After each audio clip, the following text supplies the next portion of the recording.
Join me as we dive into the mystery of why my tomato leaves are dying so fast and see if we can actually save them before it's too late.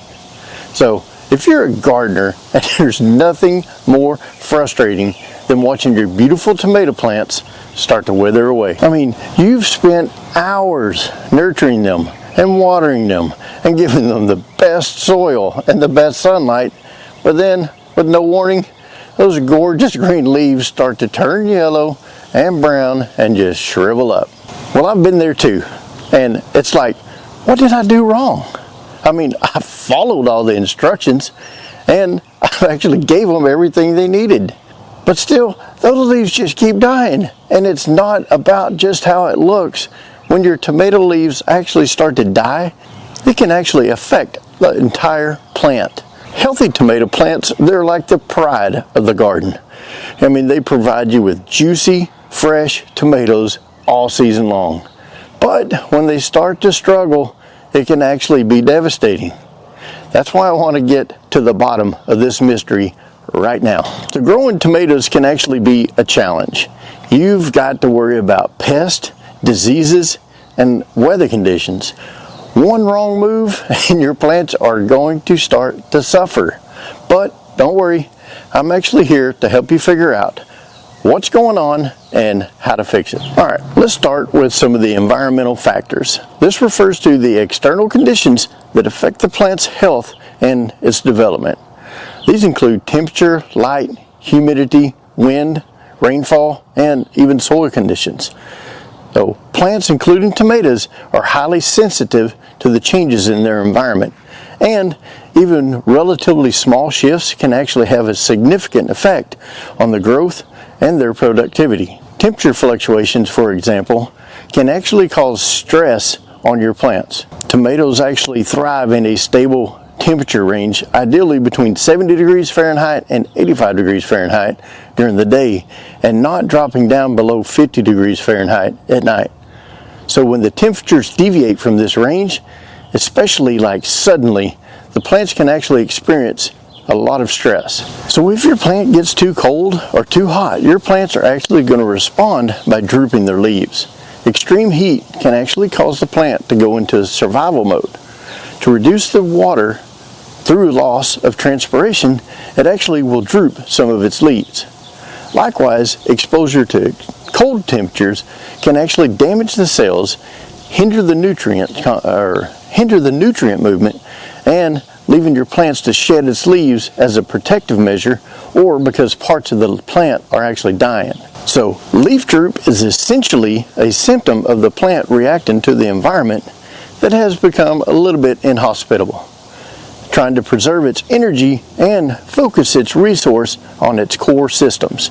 So the environmental conditions like temperature aren't just a background factor. They actually directly influence how well your tomato plants grow, flower, and fruit. Keeping those conditions stable as you can and within its optimal ranges is the key to avoiding plant stress and supporting a healthy development. Now, diseases are also a major concern. Yellow or browning leaves on the tomato plants are commonly caused by a range of diseases, including fungal, bacterial, and viral infections. Fungal diseases are among the most frequent culprits. Now, early blight typically starts with brown spots on the older leaves that develop a concentric ring around it. As the disease progresses, leaves will actually turn yellow and die, starting from the bottom of the plant and working its way up. Septoria leaf spot is another fungal disease that actually produces small brown spots with yellow halos. It usually begins on the lower leaves and spreads upward, especially during wet conditions. Late blight, which is infamous for its role on the Irish potato famine, can actually affect tomatoes as well. It causes large, dark, greasy-looking lesions that can actually kill the plants quickly in cool, wet conditions. A couple more are Fusarium wilt, which is typically causes the yellowing on one side of the plant or one side of the leaf, while Fusarium wilt actually results in the yellowing between the leaf veins and the V-shaped lesions. So both diseases can actually cause wilting and can lead to the plant death if not managed. So when I see my plants dying, my mind starts racing. What did I do wrong? Did I forget to water them? I mean, did I not give them enough sunlight? So it's essential to inspect your plants regularly in order to look for any signs of pests, diseases, and also check those leaves at the stems and at your soil line. So just because you might hear a gardener, or you might have heard it say, even yourself, say this, well, I water my plants every day, I don't know why they're still dying. Well, it may be as simple as you overwatering them. So that brings me to improper care is also one of the big ones. This statement actually highlights the crucial role that proper watering plays in maintaining that health of the plant. Both overwatering and underwatering are common mistakes in plant care, and everybody does it. And each of them can actually lead to serious specific damage to the plant, particularly with its leaves and roots. So let's start with overwatering.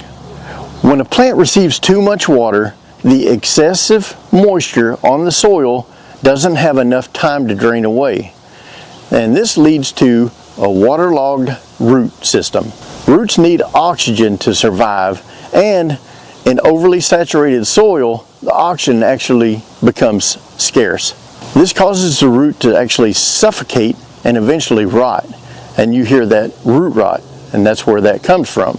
So as the roots begin to deteriorate, the plant is no longer able to take up those nutrients in that water effectively, and that leads to symptoms like yellowing or wilting leaves. In some cases, overwatering actually may promote the growth of harmful fungi and bacteria, which we talked about earlier. And that can also further compromise the plant's health. Now, on the flip side of that, underwatering, that's when the plant isn't getting watered enough, and it experiences stress due to dehydration. The lack of water means that the plant actually can't efficiently perform its essential process like photosynthesis and the nutrient uptake. As a result, the plant leaves actually may start to turn yellow and curl, or as it dries out, it tries to conserve what little moisture it has. And in severe cases, the plant can actually become permanently damaged if the drought actually continues. It may actually die, and it's important to note that the different plants have varying water needs, so make sure that you look at what type of variety you have and see how much water that it actually needs. So watering is really just a balancing act. Proper care involves ensuring that the plants receive the right amount of water at the right time based on its specific needs and environmental conditions, and of course the type of soil that it's growing in. Regularly check the moisture level of the soil, and understanding that the plant's watering requirements can actually help prevent issues like root rot or stress from dehydration. Alright, let's talk about fertilization. Both over-fertilization and under-fertilization can actually lead to yellowing leaves, but the underlying mechanisms and the visual symptoms actually differ. And this is critical for an accurate diagnosis and an effective treatment. So let me start with under-fertilization. This occurs actually when the tomato plants did not receive enough of its essential nutrients. The most common being nitrogen, but it could also be magnesium, iron, and others as well. And like I said before, the mechanisms and visual symptoms differ, so the mechanisms of low nitrogen are nutrient deficiencies in the chlorophyll production and the essential metabolic processes. The plant redirects nutrients from its older leaves to the newer ones, leading to chlorosis, or the yellowing of the older leaves first. And some of the symptoms of nitrogen deficiency is older leaves turn pale yellow progressively from the tips of the leaf inward, while the new leaves actually stay green. Alright, now then let's talk about over-fertilization. Over-fertilization is like typically resulting in excessive use of nitrogen-rich fertilizers, especially the synthetic ones. Some of the mechanisms on that is high salt concentrations from these fertilizers actually disrupt the water intake, causing conditions similar to drought stress. Nutrient imbalances can actually occur where the excess of one nutrient like nitrogen inhibits the uptake of all the other nutrients like potassium or calcium. And with excessive nitrogen, that can actually encourage excessive leaf growth at the expense of the fruit and the weakening of the plant over time. Some of the symptoms that you're going to get is like leaf burn, which is leaf edges or tips that actually turn brown and crispy, often followed by the yellowing phase. And another one is yellowing of the leaves, but this often is accompanied by thick green upper foliage growth due to a nitrogen overabundance. And sometimes you're going to see this as a wilted appearance despite having moist soil, and that's going to show that your plant is actually stressed. And you can also get poor fruit sets or blossom end rot due to the imbalance, like calcium deficiencies that are caused by too much ammonium nitrogen. So there's many reasons why your tomato leaves actually may be dying, but by understanding the actual cause, you can actually take action and try to save your plants.